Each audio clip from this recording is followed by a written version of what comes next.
amigos del Gear Show? Seguimos en esta parte de hacer entrevistas y de que se enteren un poquito de qué es el mundo de un ingeniero en audio, ya sea en estudio, ya sea en vivo. Nos encontramos otra vez en las instalaciones de Meridian y ya hablaremos un poquito más porque resulta que hay otra oficina aquí más importantona que ahorita nos van a platicar de qué se trata. Bueno, igual de importante en realidad, pero con diferente giro. Sin embargo, pues los dos son sumamente importantes. Pero bueno, vamos a entrar un poquito en materia y primero que nada agradecerte mucho el tiempo que te das o que nos das a nosotros para la entrevista. Estamos con Rodrigo López, un ingeniero que tiene una carrera lo que le sigue de extensa y que ha trabajado con gente igualmente importantísima. Entonces, muchas gracias de nuevo. Muchas gracias por invitarme. No, hombre, al contrario, nosotros más que felices. Cuéntanos, ¿quién es Rodrigo López? Rodrigo López, según mis padres, bueno. Soy una gente que siempre le gustó la música, siempre me ha gustado todo lo que es el show business, en cualquiera de sus ramas, desde estudio hasta en vivo. Siempre tuve la curiosidad de dedicarme a esto, siempre me gustaron las matemáticas, yo terminé mi carrera de actuaría en la universidad. Después de ahí fui a estudiar a Los Ángeles, a California, sobre acústica, y de ahí entonces me he estado tratando de preparar, tomar cursos, impartir cursos, me gusta mucho también dar cursos. Qué bueno. Y así es como empiezo yo toda mi carrera. De los primeros lugares donde trabajé fue en un lugar que se llamaba La Diabla, que quedaba ahí en la colonia Cuauhtémoc. Ahí instalé el equipo de ese lugar. Aparte era disc jockey, fui disc jockey mucho tiempo también en mi vida. Y también era el operador de todas las bandas que empezaron ahí. Y yo creo que las primeras bandas con las que empecé a trabajar fue Kenny y los Eléctricos, hace siglos. Wow, sí, claro. Y de ahí, he pasado de ingeniero con muchísimas bandas, OV7, Pablo Montero, Sentidos Opuestos, muchas internacionales. Y siempre me llamó mucho la atención la parte, como la física del audio y todo eso. Entonces tuve la preocupación de dedicarme a ingeniero en sistemas, que es un poco el ajuste, el diseño, la puesta a punto de todo un audio para conciertos. Y eso me sigo dedicando, yo creo que es de las partes más importantes, desde eventos como el Papa, también me tocó Shakira en Mérida.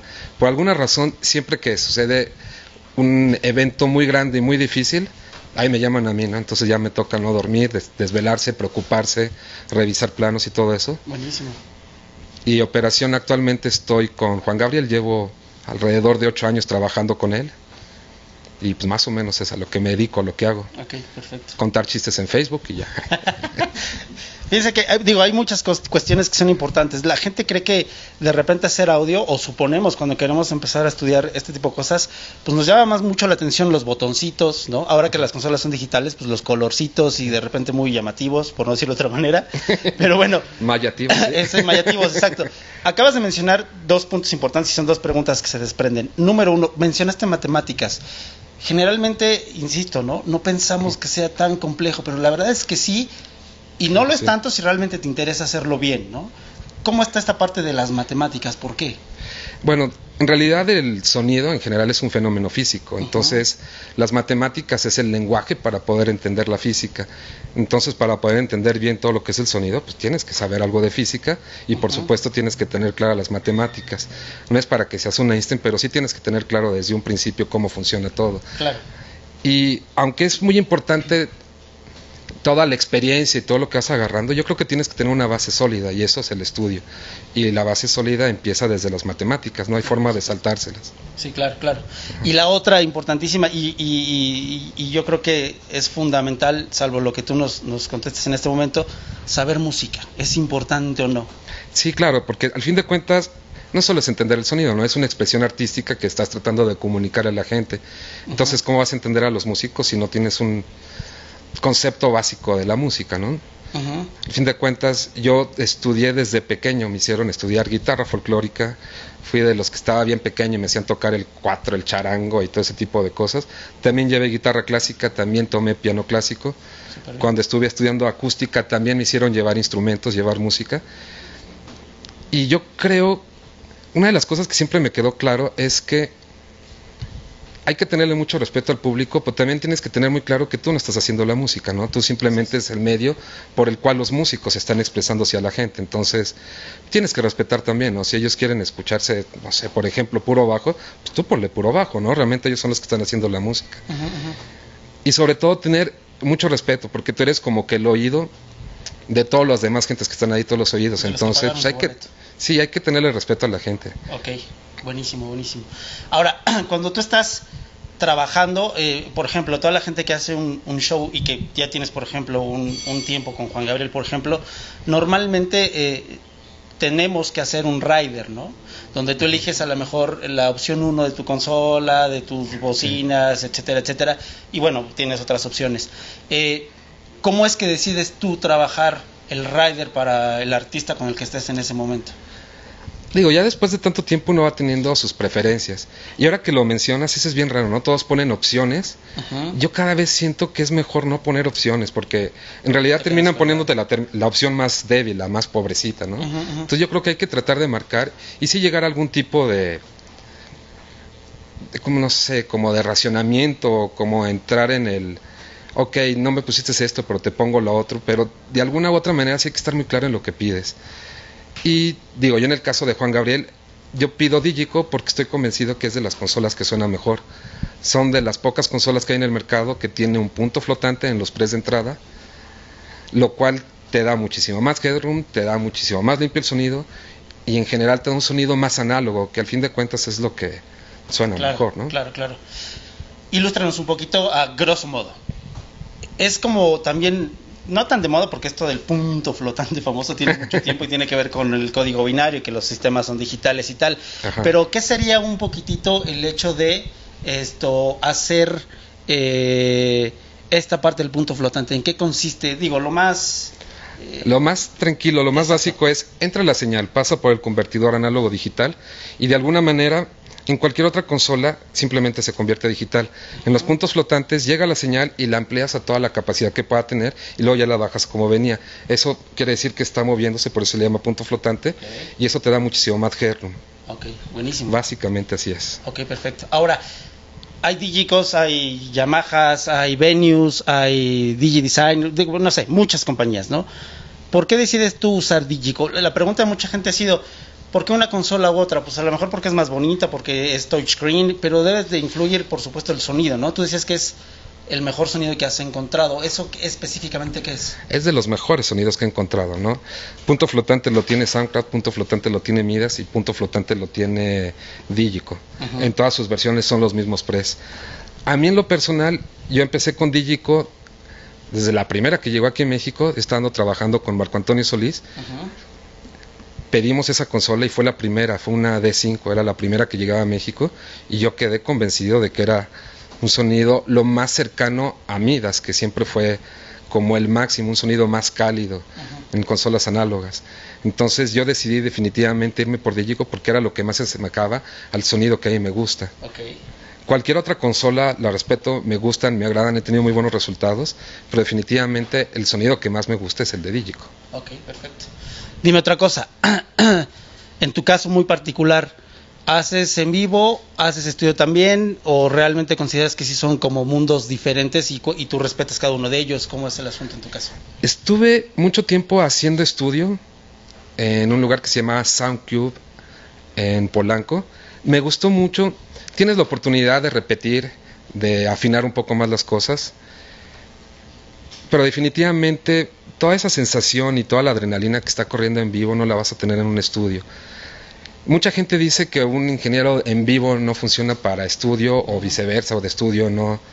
Yo creo que sí son un poquito distintos, pero realmente seguimos hablando de lo mismo, ¿no? Sigue siendo audio y todos deben tener claro hacia dónde van y tener cierto gusto para hacerlo. Yo creo que cualquiera puede desarrollarse en ambos campos sin mayor problema. Ok, perfecto. Ahora, dentro de audio en vivo, ¿sala o monitores? ¿O a veces te ha tocado aventarte desde la sala los monitores? Sí, eso para mí siento que fue un retroceso. Yo realmente me gusta hacer tanto sala con monitores, aunque definitivamente monitores tienen una filosofía distinta, ¿no? Realmente no estás haciendo una mezcla tanto a tu gusto, sino estás dándole gusto a muchas gentes que son músicos, que tienen una sensibilidad distinta, que piensan de distintas maneras, que se expresan, a veces no saben decirte qué es lo que necesitan, entonces como que le tienes que aplicar más psicología, pero realmente a mí me gustan los dos campos. Ahora, yo me acuerdo cuando empecé, no había consolas de monitores, entonces normalmente tú hacías monitores desde una consola de sala, y poco a poco ya fueron trayendo muy pocas consolas y se empezó a abrir como que el campo a un ingeniero de monitores. Entonces fue algo que como que se tardó mucho en ganar. Entonces me hace ahora raro que regresemos al principio, ¿no? Que el de salas y monitores no le veo, porque es una parte importante. Yo creo que no te concentras al 100 ni en monitores ni en sala haciéndolo todo desde una sola consola. Lo mismo que lo de ingeniero de sistemas. Antes pensaban que era un gasto inútil, ¿no? Toda la gente llegaba, ponía su disco favorito, agarraba el micrófono, le hacía 2, 2, 3, 3, ecualizaba un poco y vámonos, ¿sí? Sí, sí, sí.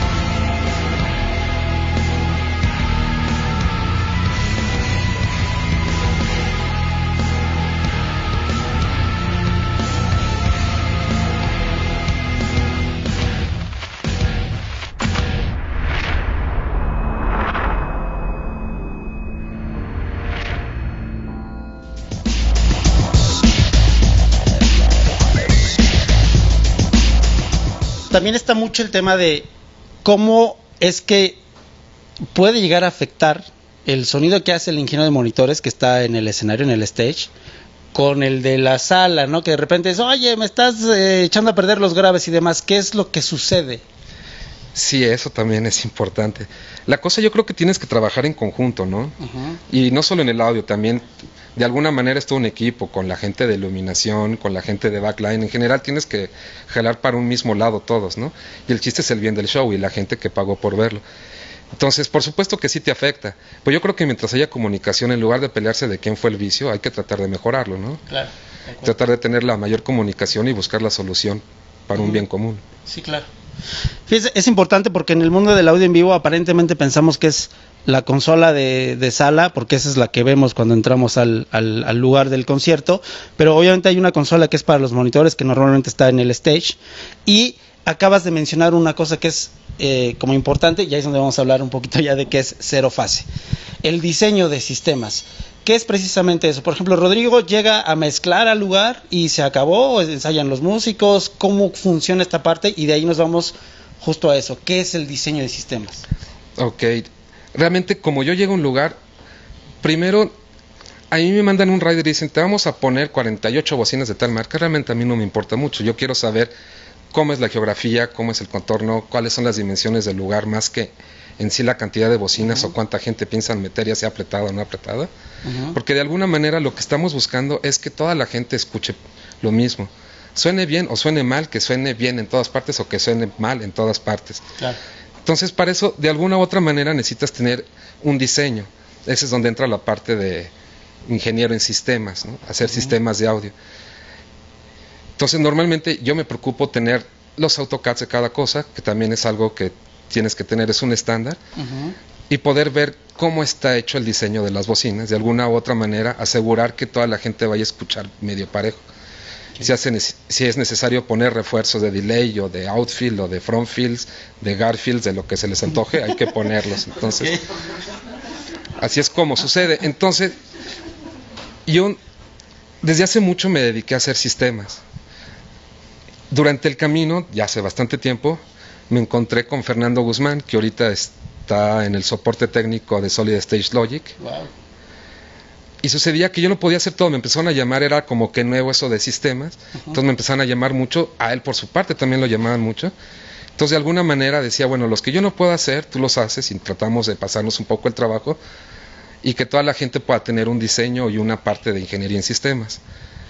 Entonces de esa manera decidimos, bueno, ¿por qué no nos juntamos? Sobre todo fue idea de Fernando, y formamos una compañía que nos dediquemos a hacer diseño y hacer ingeniería en sistema.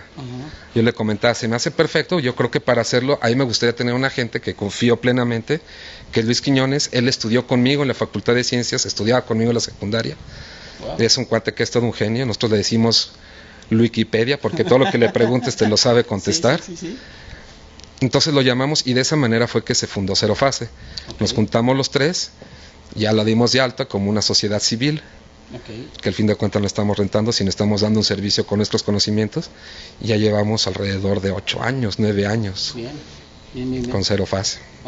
Que bueno, como para hacer un resumen muy, muy escueto y muy general, es como la parte de ajustar la interacción de las cajas con el recinto, ¿no? Así dicho muy, muy, muy, muy someramente. Ahora, ¿qué sucede en ese sentido? Si la gente que nos está viendo, que nos acompaña, de repente tiene un evento, ¿pueden ir con Cero Fase? Por supuesto. Para nosotros son clientes desde un niño, un bebito llorando, hasta una filarmónica, un evento grande. Sí, claro, nos pueden contactar directamente en nuestra página, que es www.cerofase.com. En los correos personales, que bueno, imagino que después los ponen tal vez. Por supuesto, van a aparecer. Sí, claro. Y en los teléfonos de Cero Fase, que ojalá también después los ponen, y van a aparecer también. Encantados de la vida. Sí, con mucho gusto. Buenísimo. Ahora, platícanos un poquitito, si puede ser, digo, igual tenemos como tiempo muy reducido, pero ¿cómo es que trabaja una consola? Es que no tiene tantos botones como era una consola análoga, ¿no? ¿Puedes darnos así un recorrido muy, muy también somero de cómo trabaja? Con muchísimo gusto. Básicamente, esta consola está dividida en capas. Entonces empezamos los primeros 12 canales, los siguientes 12 canales, y así vamos hacia abajo, ¿no? Más canales y más canales. Cada canal, una vez que lo seleccionas, la pantalla se te convierte en ese canal, aparece. Entonces tenemos todas las funciones, en lugar de tener todo un strip de funciones acá arriba, tenemos un solo strip que se asigna al canal que agarramos. En este caso tenemos la ecualización, compresión, gates, ruteos. A mí se me hace muy sencillo esta consola porque uno le pica arriba y tiene todo donde entra, dónde está parchado, desde dónde viene la señal, todo ese tipo de funciones. Y si le aprieta uno en la pestaña de abajo, tiene todo el ruteo, ya sea subgrupos, salidas, direct outs. Entonces, realmente es lo mismo que manejar una consola análoga. Básicamente, si uno conoce lo que quiere hacer y todo, puedes llegar y agarrar esta. Es bastante intuitivo. Lo único es que está más compacto. Simplemente las funciones se ponen una vez que asignas el canal. Perfectísimo. Veo un joystick y seguramente mucha gente no ubica de repente lo que es un sistema multicanal. ¿Tú lo usas en vivo? He grabado multicanal. Está hecho todo lo que es 5.1, etcétera. Viene como el built-in esta consola, aunque se le tiene que poner un aditamento extra. Realmente nativa no viene con eso. Pero sí, básicamente es para que tú pongas, distribuyas el sonido, lo ubiques en donde tú quieras con el joystick. Siendo LR, yo selecciono cualquier canal y de todas formas se va a LR, tal cual con el joystick, que es muchísimo más fácil panear. Claro. Has trabajado con un montón de gente y con personalidades importantes del mundo de la música y otros medios del arte. Pero bueno, platícanos, por ejemplo, y aprovechando, ¿cómo es trabajar con un músico con una trayectoria como tal, como la de Juan Gabriel? ¿Qué sucede con la selección del micrófono, con los ensayos, toda esta parte? Sí, realmente lleva mucho tiempo Juan Gabriel y también es un poco acostumbrado a cosas que le funcionaron desde un principio. Entonces realmente la selección del micrófono no es tan difícil, porque él utiliza un 58, yo he utilizado un 58 de cable desde que empezó. Ahora, lo difícil tal vez de Juan Gabriel es que, siendo uno de los artistas top en la industria, también está esperando que su espectáculo sea el top. Entonces están esperando que el sonido sea espectacular, que la iluminación sea espectacular, que todo sea espectacular, que los músicos, cuando hay bailarines, todo piensan que es espectacular. Entonces realmente es lo difícil. De ahí en fuera no tiene tanto problema. Es una gente que no se mete con la parte técnica. Es una gente que jamás va a hacer prueba de sonido, pero de alguna u otra manera está conforme con el trabajo que hacemos y no hay mayor problema. Ahí realmente lo difícil con Juan Gabriel sería en la parte de monitores. Actualmente tenemos a Thierry Gutals en monitores. Sería interesante que le platicaran él, porque es una gente que no utiliza pisos, tampoco utiliza in-ears. Todo es a través del Zyfield y es una mezcla fuerte y es una mezcla donde quiere que vaya efectitos, que vayan ecos, que esté todo ahí, que esté presente el mariachi. Entonces sí es bastante difícil, pero más en monitores. Sí, sí, sí, me imagino. Así es. Qué importante. Una pregunta para la gente que nos está viendo. A través de una carrera y demás, tú ya estás trabajando con gente importante y conoces a ingenieros también igual de importantes, pero ¿qué le recomendarías tú a las personas que nos ven y que quieren empezar con este trabajo? Número uno, ya vimos que requiere mucho estudio, mucha dedicación y realmente tener el respeto por lo que vamos a hacer, ¿no? ¿Es difícil en México trabajar en esta área del audio en vivo? Yo creo que cada vez es más sencillo. Digo, lo veo como en dos preguntas. Uno, ¿qué les recomendaría? Preparación, mucha perseverancia, que no se desesperen. Los resultados no son instantáneos. Si uno lo que busca es una estabilidad económica, realmente se va a tardar bastante en llegar a eso. Pero las puertas están abiertas. Es un trabajo noble. Hay muchos grupos, cada vez salen más grupos. Realmente somos pocos ingenieros contra el número de eventos que se hacen, entonces realmente sí puedes tener bastante trabajo. Entonces yo les recomendaría nada más que se apliquen, que lo más que se pueda. Y por otra parte,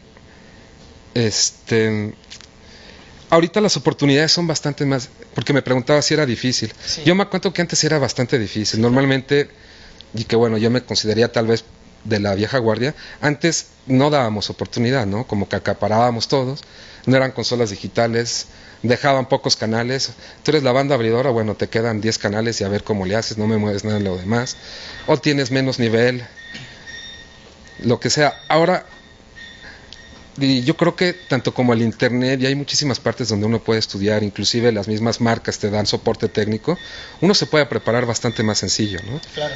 Antes nos daban los llamados en fax o por teléfono, ahorita ya lo ves en internet y es muchísimo más sencillo, ¿no? Entonces yo creo que deberían de aprovechar eso.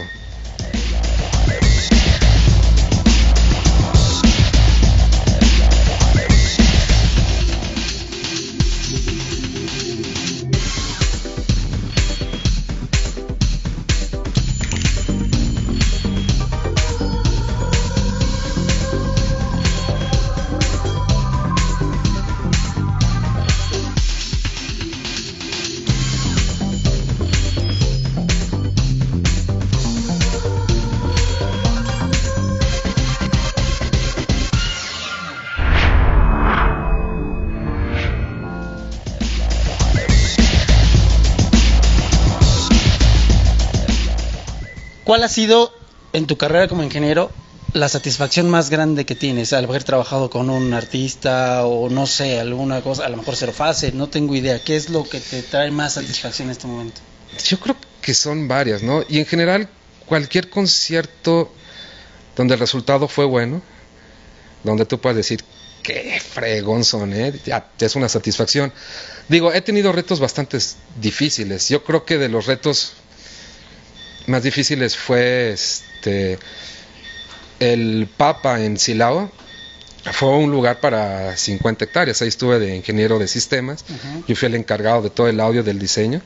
Fue un reto bastante difícil. De hecho, rompimos récord aquí en México de mayor cantidad de bocinas de un modelo puestos para algo así. Antes lo tenía China y nosotros lo rompimos acá. Pusimos alrededor de 285 miles y wow. En total tuvimos como 350 y tantas bocinas, 360 bocinas con, no sé, como 28 torres de delays y wow. Sí fue algo difícil.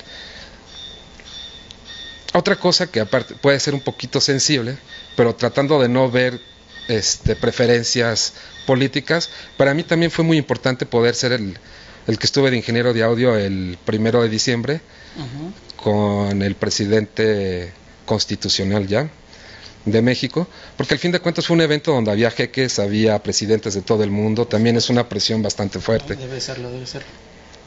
También me tocó estar de ingeniero de sistemas con Shakira en Mérida, que también fue algo de, no sé, tirar algo así como 800 metros, que es algo difícil.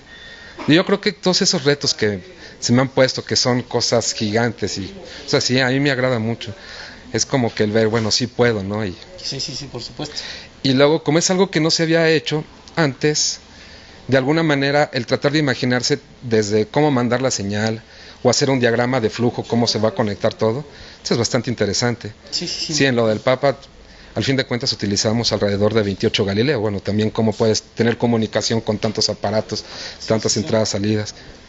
Y sobre todo me gusta mucho que se esté haciendo en México, porque de alguna u otra manera normalmente esos eventos contrataban a una gente extranjera que les cobraba la millonada de dólares, y ahorita por lo menos ya tienen confianza en que México y la gente de México estamos capacitada para hacerlo, y yo diría que hasta con mejores resultados. Buenísimo. Eso yo creo que es una gran ventaja toda la vida, ¿no? El que ya sea todo hecho realmente en el país y que la gente que le interese pues realmente se dedique a estudiar, ¿no? Que yo creo que eso es lo que está un poco desvalorado, ¿no? El hecho de pararse en una consola y decir yo lo puedo hacer, pues no es en realidad una tarea muy simple, y menos si no has estudiado, ¿no? Ahora, normalmente sucede que cuando haces un show, pues siempre te toca un día malo, ¿no? Siempre pasa o algo chistoso. Entonces, platícanos una anécdota tuya, así chistosona, coquetona. Ahorita les platico. Ahora, eso sí es cierto, uno tiene días malos, pero yo creo que uno tiene que separar problemas familiares, económicos, sociales o lo que sea, y tratar de entregarse bien a un show, ¿no? Claro. Posiblemente, no sé si será mejor un ingeniero que tenga unas noches espectaculares y luego unas muy malas, o alguien que siempre tenga una media y nunca tenga algo malo. Yo creo que me iría por la segunda opción, ¿no? Que tengas como algún cierto nivel de calidad, que nunca bajes de eso. Okay. Y algo que me sucedió fue cuando estuve trabajando con Marco Antonio Solís, hace como 12 años, fue exactamente el cambio de consolas análogas a digitales. Se estaba pensando en si comprar una consola Midas. Yo dije, bueno, vamos a utilizar mejor una consola digital porque obviamente todo va hacia lo digital, entonces mejor de una vez hay que entrarle. Yo sugerí que fuera una Yamaha PM1D, que en ese momento era lo que estaba en boga, era muy buena consola, hasta la fecha me sigue gustando mucho. De alguna otra manera se decidió que fuera una Digic, una consola que yo no conocía en ese momento. Para mí era nuevo el nombre, se buscó. Entonces llegó esa consola Digico, nos dieron el curso, vinieron los ingleses, nos dieron un curso muy coqueto. Hice una escena offline. Ya llegamos al primer show, el primer show de esta consola, que fue en la Plaza de Toros de Morelia. Entonces ya estaba el show y yo estaba con la consola, le movía, decía, pero esto no está ecualizando nada. Yo me acuerdo que llegaba el production manager y me decía, como ve, ingeniero Bimbo, impresionante cómo suena, es el sonido inglés, ¿verdad? Padrísimo. Y yo, sí, pero nada. El fin de cuentas, a la siguiente fecha me di cuenta que no estaban asignados, no estaban prendidos ninguno de los ecualizadores en ningún canal. Entonces básicamente me fui con puro high pass filter y low pass filter en todo. Lo cual también yo lo agradezco mucho, porque al fin de cuentas me di cuenta que también estamos como que ecualizando de más a veces, ¿no? Sí, claro. Porque realmente no sonaba mal. Yo sí estaba desesperado, decía, esta pinche consola no ecualiza, pero bueno. Sí, claro, sí suele pasar. Oye, normalmente ya para terminar hacemos como a los ingenieros para que nos recomienden a los que quieren empezar a trabajar con audio, ¿cuáles son los micrófonos que te acomodan a ti, por ejemplo, para los metales? En los metales es dependiendo si van a estar inalámbricos o si los van a estar cargando o si van a ser en un pedestal y ellos puedan microfonear sin mover. Yo creo, independientemente del micrófono, que en todo caso el 412 de AKG me gusta mucho. También me gusta el HC del 98 de Shure, ya sea inalámbrico, algo así. Pero yo siento que sobre todo en los metales lo que sí se tiene que fijar uno mucho es que tengan reflejantes, porque de alguna manera están pidiendo muchísimo monitoreo por la misma mecánica de cómo tocan el instrumento. Entonces teniendo un reflectante ya con eso te van a pedir mucho menos. Entonces en cualquiera de las opciones, más que el micrófono, yo les recomendaría que trataran de poner reflejante siempre, que es como el circulito de acrílico que vemos de ese es. Ok, buenísimo. Con eso se van a quitar de muchas broncas en monitoreo, en lo que piden, y los músicos van a estar más contentos. Ok, y para las cuerdas, los violines, etcétera, del mariachi. Está interesante. Nosotros estamos utilizando los W30 de Shure, que es un tipo de diadema. Híjole, pero en general, no solo el mariachi, en tipo de cualquier cuerdas, a mí me gustan los Rhodes, los 5 que se están utilizando muchísimo. Y bueno, ya si unos tiene DPAs o se pueden conseguir, es difícil. Bueno, por supuesto que también son muy buenos, ¿no? Pero los Rhodes cada vez hay como que más en México y esos te solucionan padrísimo todo.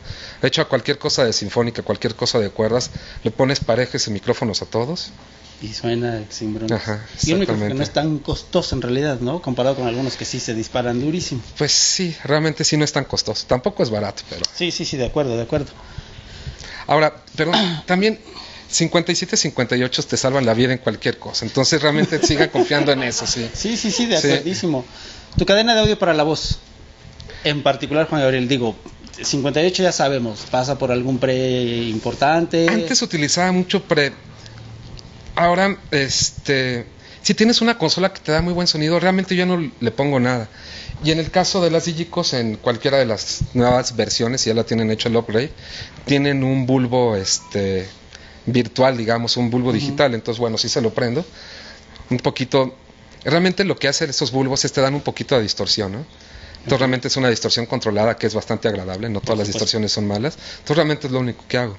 De ahí en fuera utilizo un ecualizador dinámico en ciertas frecuencias medias que tiene él, pero de ahí en fuera cada vez utilizo más flat y yo creo que su misma voz es suficiente para hacerlo. Ok.